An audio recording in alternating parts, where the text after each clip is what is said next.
welcome back to my YouTube channel at Peterson Makeup Pro. Today I'm joined by I'm Precious. We'll be checking out Jordan Peterson's most savage comebacks. Wow, highlights compilation. This is going to be cool. I love Jordan Peterson, and he's savage and always the best, honestly speaking. So without further ado, let's get started. How much responsibility do you feel that you have, particularly guys the alt-right, who, as you say, some of them have enjoyed your work and say, No, I'm not one of you guys. I'm not with you guys. They haven't enjoyed my work. I've definitely read bits on the internet. Read more.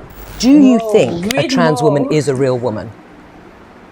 I don't really like the way those questions are formulated. Now, I don't know what that means. What do you mean a real woman? Well, I'm asking you, in your mind, you know, it depends what you think a real woman is, but do you think a trans woman is a woman?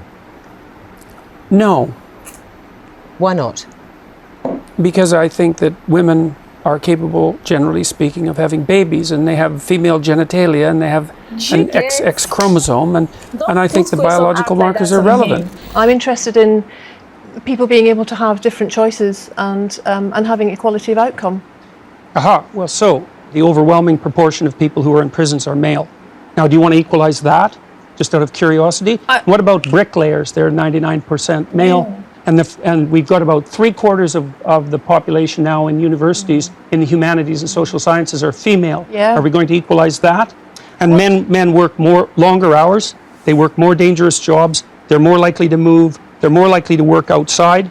They're more likely to participate in jobs in the STEM fields that are scalable. They make more money for those reasons. And that's all hidden under the idea that the reason that men and women make different amounts of money is because of their gender. It's a very simplistic analysis. Why are you against the use of alternate pronouns? I'm against the use of legislation to determine what words that myself and other people are required to utter. But would you use alternate pronouns if a student asked you to? I think I've made my position on that clear already. Well, perhaps not to our audience at home who are just being introduced to this. Would you use alternate pronouns? And why not? Because I don't believe that other people have the right to determine what language I use, especially when it's backed by punitive legislation. Yeah. And when the words that are being required are the constructions, they're artificial constructions of people I regard as radical ideologues whose viewpoint I do not share.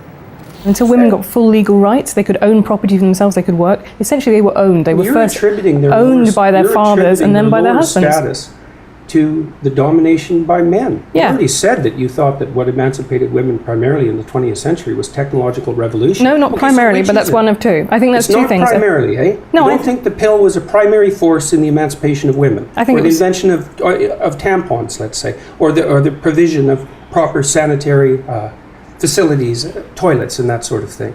You're thinking instead it was the action of courageous feminists in the 1920s that produced a social revolution that overthrew the patriarchy. That's your theory. Yeah, I think that's a foolish theory.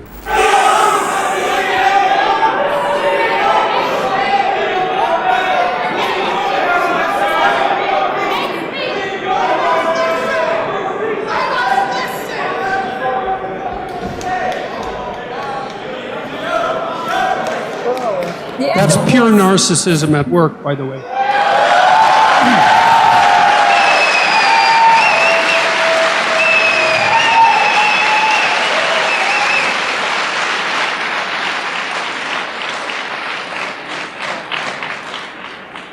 You know, to hijack an event like this that other people put time and effort into, and to use their civility of the crowd and the civility of the organizers as an excuse to blatantly yell out your ill-informed opinions is no way to conduct a civil dialogue. It's absolutely appalling. The people who do that should be embarrassed. my idea of the patriarchy is a system of male dominance of society. Yeah, but that's not my sense of the patriarchy. So what's yours? Well, in what sense is our society male-dominated?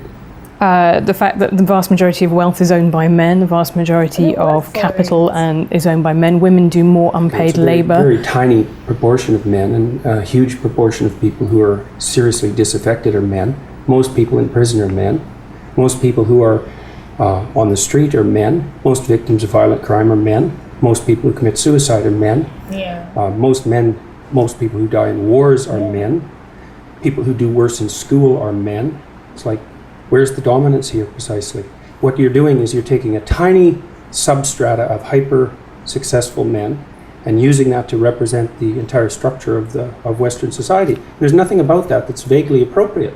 But I could say equally well that most rape victims are women. Terrible things happen to people of both sexes. And you could say that with perfect utility, but that doesn't provide any evidence for the existence of a male-dominated patriarchy. I would say that anybody with more than a cursory knowledge of 20th century history who dares to claim simultaneously that they have compassion for the downtrodden and that they're Marxists are revealing either an ignorance of history that's so astounding that it's actually a form of miracle, or a kind of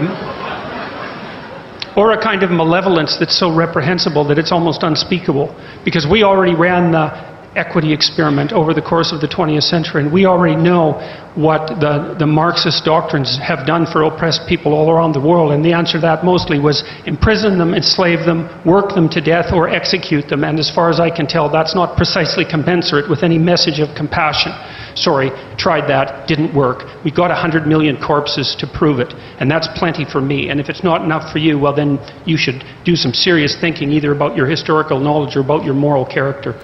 Question for Professor Peterson. Why do you feel that someone's personal gender identity and pronouns infringes your free speech? Can one not also argue, based on your interpretation, that professors can use racial slurs in their classroom and that the inability to do so would violate their freedom of speech? There's a difference between saying that there's something you can't say and saying that there are things that you have to say. And I regard these made-up pronouns, all of them, as the neologisms of radical PC authoritarians. Do you understand that? And I'm not a fan of that sort of person. And the reason I'm not a fan of that sort of person is because I've done my homework. I've read everything I can get my hands on in the development of authoritarian political systems, and I know the literature inside out and backwards. And I am not going to be a mouthpiece for language that I detest. And that's that. This whole patriarchy thing, I think you have no idea how pernicious and dangerous it is. Well, no, I don't. I really don't. Go on. Throughout history have fundamentally cooperated to push back against the absolute catastrophe of existence. A terrible death rate, the probability of chronic starvation, early death, disease, the difficulty of raising children, with all the death that was associated with that. And to look backwards in time and say, well, basically what happened was men took the upper hand and persecuted women in this tyrannical patriarchy. It's absolutely dreadful misreading of history. It's a terrible thing to teach young women, and it's a horrible thing to inflict upon men. When the Marxists say, well, that wasn't real Marxism, what it really means, and I've thought about this for a long time, it's the most arrogant possible statement anyone could ever make. It means, if I would have been in Stalin's position, I would have ushered in the damn utopia instead of the genocidal massacres, because I understand the doctrine of Marxism and everything about me is good. It's like, well, think again, sunshine. You don't understand it. You don't understand it. And you're not that good. And if the power was in your hands, assuming you had the competence, which you don't, you wouldn't have done any better. And even if you had, there would have been someone else waiting right behind you to shoot you the first time you actually tried to do anything good. And that's what happened to all the old guard who ran the damn revolution. Stalin rounded them all up and shot them, along with their families and millions of other people. So even if you do happen to be that avatar of moral purity that you claim implicitly, the probability that you'd get to act out your goodness in relationship to those possessed by your ideology is zero. Is being sensitive to offence such a problem though? Like, we would have previously called that manners. It's a terrible problem. So imagine you, okay, so the rule is you can't offend anyone, all right? Let's say you're speaking to one person, I can't offend you. All right, fair enough.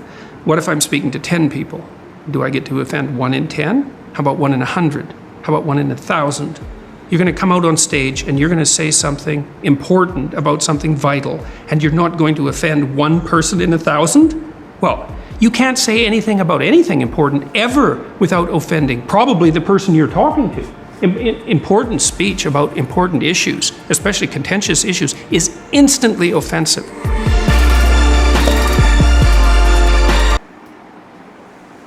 Whoa. I love Jordan Peterson though, and his comebacks are very nice. Yeah, like I said, he's a very diligent man, and then he speaks with much wisdom. I don't know what he studied in school for him to, have a lot of experience. I was thinking maybe psychology though. Yeah, like psychology, because I mean he's really good at it. Because I mean every question you throw at him, rather, he's able to give you an answer, and even giving sometimes the forest like go and read more. What? That's foolish. That's crazy. When she talked, and he was like, that's a foolish logic. I don't know what she said, but damn, I was stunned. Like I just feel he's just someone that will just say how he feels at that point, and like, why would you say such a thing like that? And then the person talk about transgender, he just said something that is so obvious that why would you call someone that is a woman? Because the woman are not for giving birth, they have the female genitals and every other thing that you need to use to give birth, and then the person doesn't have it, so the person is obviously not a woman. So it's as simple as that. So I understand what the woman did asking such a question. If he's trying to just switch it, like if you could call a transgender a woman, like a transgender, someone change a transgender that did the female part, because there's transgender for women to male, for woman to man. Yeah. So like when he asked, she was like, why would you say that? Because as far as the person is not seeing his monthly flow too, and then can't give birth, so you're obviously not a woman, because that's what they used to know a woman. So no matter the boobs you inject in your body or the way you pump your ass, the BBL you do, as long as can't give birth, you are not a woman. And so he just said right there. I feel he's a very diligent man. I also like the way he answers his questions, and even though, as he said, that no matter what you want to say, something important or something so controversial, there's no way you aren't going to offend someone. Yeah. So I like the way he goes about how he answers his questions, and I like the way he speaks freely, and also he speaks what he thinks. Yeah. So I like that fact about him. I just love him. He's just very nice. But think about this transgender, gay, and stuff like that. I feel it just depends on you. If that's what you want to do, then do it. Yeah. Because no one's just going to come out and call you out. But you don't need to impose on other people that they have to refer you in a certain way. Yeah. Because I feel you're just trying to make them feel uncomfortable. Because imagine someone imposing on you, like, let me just say, I started dressing like a boy and I started gay. Then I just say she referring to me as a woman. You say no, like, that's you not don't what I want have to. Like, it's not as if you can't, but you don't make it that I have to do it, like it's a must. It's your choice to do it. If I do it my way, then if I call you a woman or a man, it's your choice to do it. Don't impose it on people just because you want to feel okay or feel recognized. I feel we should all be comfortable in our own skin, not by the way people refer to us, the way people talk to us.